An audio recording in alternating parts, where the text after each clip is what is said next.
Well, the progressives have very good ideas, and the American people agree with the progressive ideas. If you look at this election, progressive incumbents in swing districts overwhelmingly won re-election. These progressive people, that are calling them progressive ideas or socialist ideas, those ideas won convincing victories across the country. America has spoken. Those are the views that America supports, not this sort of conservative right-wing agenda. That's just not true. Right. That's just not true? Sonny, what's true is you and your co-host live in an alternate reality if you think the 2020 election was a big win for far-left radical Democrats. There was a red wave throughout the country. Nancy Pelosi knows this. House Democrats know this. The 73 million people who voted for Trump know this. But with the Biden administration potentially taking over the White House in January, how are we going to preserve American capitalism and freedom with this Democrat perhaps in the White House? Filmmaker and best-selling author Dinesh D'Souza has exposed the threat of socialism in his latest movie, Trump Card: Beating Socialism, Corruption, and the Deep State. He joins us now to discuss. Dinesh, always good to see you. It's a pleasure. Looking forward to it. So the idea here, the thesis advanced by some of the ladies of The View, which I suppose we do have to take seriously because there are a lot of folks who watch that show for reasons that are completely just stunning to me. But they seem to think that this election was a good thing for the AOC socialist far left wing of the Democrat Party and specifically members of Congress. What do you think? Well, I mean, they might want to start by putting in a call to AOC, who just said on social media that she's quite depressed about the loss of Democratic seats in the House, that the Republicans are very close to a House majority. And she says this is not just a political defeat for progressives, but a personal defeat for her. So interestingly, she, at least, former bartender though she might be, has the ability to gauge that things are darkening for her in the House. It's not going to be quite as easy to ram things through. And I think the people on The View are living in as you say, they're living in a bubble. And they think that they've won smashing victories, even though Republicans are going to gain probably 12 seats in the House and comfortably hold the Senate. What do you think a Biden, we'll just fast forward here and we'll assume for our conversation for the moment that Joe Biden does end up taking the White House and is inaugurated in January.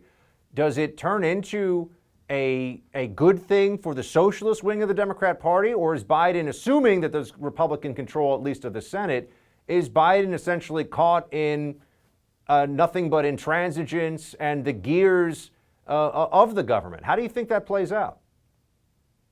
Well, this depends a lot on the Republican side. If the Republican side tries to make deals with Biden, kind of goes invertebrate, then Biden will be able to roll over the Republicans and make a lot of headway. But if the Republicans do effective block and tackle, which they're fully capable of doing, and I think it's only about time that we deliver to the Democrats kind of what they delivered to Trump over 4 years. They did not for one moment accept his legitimacy. They fought him tooth and nail on everything. They did not normalize a Trump presidency. And I think we should learn from them and do exactly the same to Biden. What do you think are the top items that the socialist wing of the Democrat Party is going to try to get through in the early stages of a Biden presidency? They will do two things, both worrisome, but the second more worrisome to me than the first. So the first one is economic confiscation of one sort or another.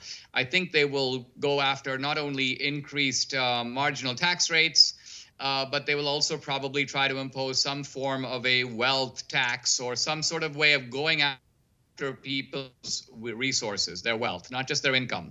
I think on the spending side, they will be out of control. And whether it's the Green New Deal, there are all kinds of packages that you can look at, but ultimately fiscal irresponsibility will reach cosmic proportions. But the second theme, which is more worrisome to me, is the attack on our basic civil liberties. And it looks to me, I never thought I'd be living in an America where pretty much all the key elements of the Bill of Rights are now up for question. Our right to free speech, it's threatened. Our right to freedom of conscience and religion, it's jeopardized. Second Amendment right, jeopardized. Fourth Amendment right, unreasonable search and seizure. When they're talking about cops using binoculars to look inside your home, people do essentially to report family members who are violating social distancing. I mean, this basic privacy that courts have held we have in our home, in our car. This is why a cop can't kick in the door and come look for drugs without probable cause. Bottom line of it is our civil liberties are in jeopardy as never before. We don't have organizations like the ACLU is a fraud. They're not going to protect anything. So it's ultimately up to the citizens themselves to be the custodian of these liberties. And it's a troubling prospect.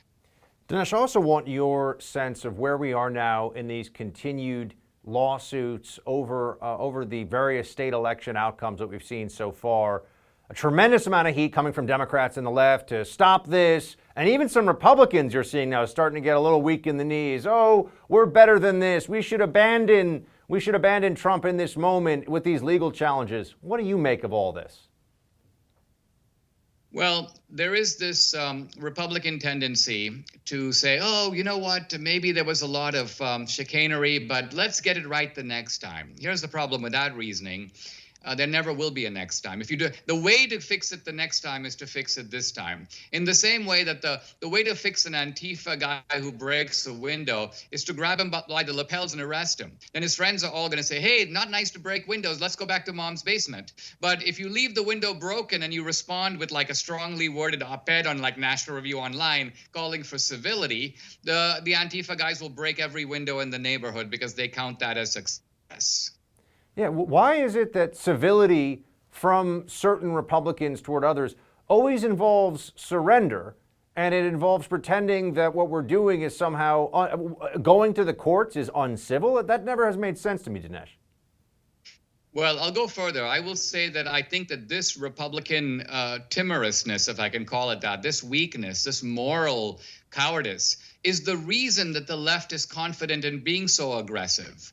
Their basic idea is, we'll knock down your monuments. We know that you don't have the guts to knock down ours. We will pack the court because even if you're in control, you'd never dream of packing the court. We'll use the deep state against you because you would never think of using the deep state against us. And now the crowning blow, we'll fix the election and cook the books because you're too stupid to do it or even think about it, or you're too straight-laced to deliver it in kind, and therefore we can go about it because even if you catch us in the act, you don't want to do anything about it. Hopefully, do you think Trumpism as a movement has maybe put an end, or at least put that mentality on notice, Dinesh? This is what the left did not count on. In Venezuela, when the right got gypped and the left sort of rigged the election, the right basically decided, let's not fight over it. Let's just move on. And they expected Republicans to do that again this time. But I think Trump has not only shown his own toughness, but he's toughened the spine of the Republican Party. So the bottom line of it is, look, if we lost a fair election, we lost a fair election. But we're not convinced we did. So we're just not going to move on until we're fully satisfied that this vote rigging is not now a systematic part of the process. And everyone who keeps talking about, oh, it's a conspiracy theory, Dinesh, it's a conspiracy. I'm like, listen, is it or is it not true that these voter machines can be rigged? If it is, do you actually want to live in a democracy where you've got these counting mechanisms, but the counting mechanisms are fixed? It's possible to program them to move votes one way to the other. Every illegal vote cancels out a legal vote. So think of the atrocity that is being committed against American democracy if we pretend like these things aren't important. We can say that they're false, but if true, the significance can almost hardly be described. Dinesh D'Souza, everybody. Dinesh, great to see you. Thanks again. Hey, Team Buck, just want to say thanks so much for watching The First on YouTube.